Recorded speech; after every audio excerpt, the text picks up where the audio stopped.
ಚಿತ್ರದುರ್ಗದ ರೇಣುಕಾಸ್ವಾಮಿ ಭಯಾನಕ ಕೊಲೆ ಪ್ರಕರಣಕ್ಕೆ ಸಂಬಂಧಪಟ್ಟಂತೆ ಕಾರಿನಲ್ಲಿ ನಟ ದರ್ಶನ್ ಶೆಡ್ಗೆ ಎಂಟ್ರಿ ಕೊಡುವ ದೃಶ್ಯ ಲಭ್ಯ ಆಗಿದೆ. ಜೂನ್ 8ರ ರಾತ್ರಿ 8 ಗಂಟೆಗೆ ಶೆಡ್ಗೆ ಎಂಟ್ರಿ ಕೊಡುವ ದರ್ಶನ್ ಕಾರು ನೋಡಿ. ಸಿಸಿಟಿವಿ ಫುಟೇಜಸ್ ರಾತ್ರಿ 9:30ಕ್ಕೆ ಶೆಡ್ನಿಂದ ಹೊರಗಡೆ ತೆರಳುವಂತಹ Darshan car red colour jeep ಅಲ್ಲಿ ಬಂದಿರುವ ದೃಶ್ಯಗಳು ಸಿಸಿ ಕ್ಯಾಮೆರಾದಲ್ಲಿ ಸೆರೆಯಾಗಿದೆ. ಬೆಂಗಳೂರಿನ ಆರ್ಆರ್ ನಗರದಲ್ಲಿರುವ ಪಟ್ಟಣಗೆರೆಯ ಶೆಡ್ಗೆ ಎಂಟ್ರಿ ಕೊಡುವಂತಹ ದೃಶ್ಯ ನೋಡಿ, ಗಮನಿಸ್ತಾ ಇದ್ದೀರಾ. ಸಿಸಿಟಿವಿ ದೃಶ್ಯಾವಳಿಗಳು.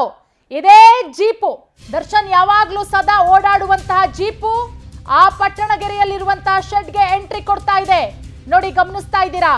ಎಂಟ್ರಿ ಕೊಡುತ್ತೆ, ಅದಾದ್ಮೇಲೆ 9ವರೆಗೆ ಅದೇ ಜೀಪು ವಾಪಸ್ ಹೋಗೋದು ನೋಡಿ. ದರ್ಶನ್ ಹೇಳ್ತಾ ಇದ್ರು, ನಾನು ಇಲ್ವೇ ಇಲ್ಲ, ಈ ಪ್ರಕರಣದಲ್ಲಿ ನಾನು ಭಾಗಿಯಾಗಿಲ್ಲ ಅಂತ. ಆದ್ರೆ ಪೊಲೀಸರು ಪೊಲೀಸ್ ಭಾಷೆಯಲ್ಲೇ ಕೇಳಿದಾಗ ಎಲ್ಲವೂ ಕೂಡ ಹೊರಗಡೆ ಬರ್ತಾ ಇದೆ ನೋಡಿ. ದರ್ಶನ್ ಎಂಟ್ರಿ ಆಗ್ತಾ ಇರೋದು ಇದೇ ಜೀಪ್ ಅಲ್ಲಿ ದರ್ಶನ್ ಇರೋದು. ಯಾಕಂದ್ರೆ ಸದಾ ಇದೇ ಜೀಪು ರೆಡ್ ಕಲರ್ ಜೀಪ್ ಅಲ್ಲೇ ದರ್ಶನ್ ಓಡಾಡೋದು ಬಹಳ ಇಷ್ಟವಾಗಿದ್ದಂತೆ ಅವರಿಗೆ ಈ ಜೀಪು. ಅವರು ಕೂಡ ಒಂದ್ ಕಡೆ ಬಹಳಷ್ಟು ಸಲ ಹೇಳ್ಕೊಂಡಿದ್ದಾರೆ, ನಂಗೆ ಬಹಳ ಇಷ್ಟ ಈ ಜೀಪು ಅಂತ ಹೇಳಿ. ನೋಡಿ, ಆ ಜೀಪು ಪಟ್ಟಣಗೆರೆ ಶೆಡ್ಗೆ ಎಂಟ್ರಿ ಕೊಡ್ತಾ ಇದೆ, ಗಮನಿಸ್ತಾ ಇದ್ದೀರಾ. 8ನೇ ತಾರೀಕು ರಾತ್ರಿ ಎಂಟ್ರಿ ಕೊಡೋದು 8 ಗಂಟೆಗೆ. ಅದಾದ್ಮೇಲೆ 9ವರೆಗೆ ಆ ಜೀಪು ವಾಪಸ್ ಬರುತ್ತೆ ನೋಡಿ. ರೆಡ್ ಕಲರ್ ಜೀಪ್ ಅಲ್ಲಿ ಬಂದಿರುವಂತಹ ದೃಶ್ಯಗಳು ಈಗ ಸಿಸಿಟಿವಿ ಕ್ಯಾಮೆರಾದಲ್ಲಿ ಸೆರೆಯಾಗಿರೋದು. ಬೆಂಗಳೂರಿನ ಆರ್ಆರ್ ನಗರದಲ್ಲಿರುವ ಪಟ್ಟಣಗೆರೆಯ ಶೆಡ್ಗೆ ಜೀಪು ಎಂಟ್ರಿ ಕೊಟ್ಟಿದೆ. ಒಂದ್ ಕಡೆ ನೀವು ದೃಶ್ಯಾವಳಿಗಳಲ್ಲಿ ಮೃತದೇಹವನ್ನ ಕುಟುಂಬಸ್ಥರಿಗೆ ಹಸ್ತಾಂತರ ಮಾಡಲಾಗ್ತಾ ಇದೆ, ಮತ್ತೊಂದು ಕಡೆ ಸಿಸಿಟಿವಿ ದೃಶ್ಯಾವಳಿಗಳು. ಯಾಕಂದ್ರೆ ಆ ಶೆಡ್ನ ಸುತ್ತಮುತ್ತ ಸಿಸಿಟಿವಿಗಳನ್ನ ಕೂಡ ಅಳವಡಿಸಲಾಗಿತ್ತು. ಈಗ ಆ ಸಿಸಿಟಿವಿಯ ಫುಟೇಜಸ್ಗಳನ್ನ ಕೂಡ ಈಗಾಗಲೇ ಪೊಲೀಸರು ತೆಗೆದುಕೊಂಡು ತನಿಖೆಯನ್ನ ಮಾಡ್ತಾ ಇರೋದು ನೋಡಿ. ಎಂಟ್ರಿ ಕೊಟ್ಟು ಎಕ್ಸಿಟ್ ಆಗ್ತಾ ಇರುವಂತಹ ದೃಶ್ಯ ಎಲ್ಲವನ್ನ ಕೂಡ ಗಮನಿಸ್ತಾ ಇದ್ದೀರಾ. ನಟ ದರ್ಶನ್ ಇರುವಂತಹ ಕಾರು, ಆ red colour jeep Pattanagere shed ಒಳಗಡೆ ಹೋಗ್ತಾ ಇರುವಂತಹ ದೃಶ್ಯಾವಳಿಗಳು. ಈ ಘಟನೆ ಆಗಿರೋದು ಜೂನ್ 8ನೇ ತಾರೀಕು ರಾತ್ರಿ 8 ಗಂಟೆಗೆ ಶೆಡ್ಗೆ ದರ್ಶನ್ನ ಕಾರು ಎಂಟ್ರಿ ಕೊಡುತ್ತೆ ನೋಡಿ. ಶೆಡ್ನ ಒಳಭಾಗಕ್ಕೆ ಎಂಟ್ರಿ ಕೊಡ್ತಾ ಇರೋದು. ಅದಾದ್ಮೇಲೆ ರಾತ್ರಿ 9:30ಕ್ಕೆ ಶೆಡ್ನಿಂದ ಹೊರಗಡೆ ತೆರಳುತ್ತಾರೆ ದರ್ಶನ್.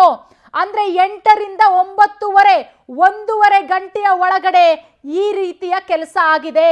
ಆ ಯುವಕನನ್ನ ಮರ್ಡರ್ ಮಾಡಿದ್ದಾರೆ ನೋಡಿ. 8ರಿಂದ 9ವರೆ ಈ 1.5 ಗಂಟೆಯಲ್ಲೇ ಆಗಿರೋದು. ಚಿತ್ರ ಹಿಂಸೆಯನ್ನ ಕೊಟ್ಟು ಆ ಯುವಕನ ಬಾಡಿಯನ್ನ ನೋಡಿದ್ರೆ ಗೊತ್ತಾಗುತ್ತೆ ಎಂಥವ್ರಿಗೂ ಕೂಡ ಎಷ್ಟರ ಮಟ್ಟಿಗೆ ಚಿತ್ರ ಹಿಂಸೆಯನ್ನ ಕೊಟ್ಟು ಆತನನ್ನ ಸಾಯಿಸಿದ್ದಾರೆ. ನರಳಿ ಆತನನ್ನ ಸಾಯಿಸಿರೋದು, ನರಳಿ ಆ ಯುವಕ ಸಾವನ್ನಪ್ಪಿರೋದು. ಆ ಯುವಕನ ಮೃತದೇಹವನ್ನ ನೋಡಿದ್ರೆ ಬಹಳ ಸ್ಪಷ್ಟವಾಗಿ ಗೊತ್ತಾಗುತ್ತೆ. ಈಗಾಗಲೇ ಪೊಲೀಸರು ಎಲ್ಲಾ ರೀತಿಯಲ್ಲೂ ಕೂಡ ತನಿಖೆಯನ್ನ ಮಾಡ್ತಾ ಇದ್ದಾರೆ. ಎಲ್ಲ ಆಂಗಲ್ ಅಲ್ಲೂ ಕೂಡ ಸುಮಾರು 12ರಿಂದ 13 ಜನರನ್ನ ಕೂಡ ಅರೆಸ್ಟ್ ಮಾಡಿದ್ದಾರೆ. ಸುದೀರ್ಘವಾಗಿ ವಿಚಾರಣೆ ಆಗ್ತಾ ಇದೆ. ಇದರಲ್ಲಿ ಪ್ರಮುಖವಾದಂತಹ ಸಾಕ್ಷಿ ಸಿಕ್ಕಿರೋದು ಈಗ ಪೊಲೀಸರಿಗೆ. ದರ್ಶನ್ ಅವರು ಪಟ್ಟಣಗೆರೆ ಶೆಡ್ಗೆ ಹೋಗ್ತಾ ಇರುವಂತಹ ಅವರ ಕಾರು, ಆ ಜೀಪ್ ಏನಿದೆ ಒಳಗಡೆ ಹೋಗಿದ್ದಾರೆ 8 ಗಂಟೆಗೆ ನೋಡಿ, ಗಮನಿಸ್ತಾ ಇದ್ದೀರಾ. ರೆಡ್ ಕಲರ್ ಕಾರು, ಅದು ಜೀಪು, ರೆಡ್ ಕಲರ್ ಜೀಪು. ಸದಾ ಅವರು ಎಲ್ಲಾ ಕಡೆನೂ ಕೂಡ ಅದೇ ಜೀಪಲ್ಲಿ ಓಡಾಡ್ತಾ ಇದ್ರು.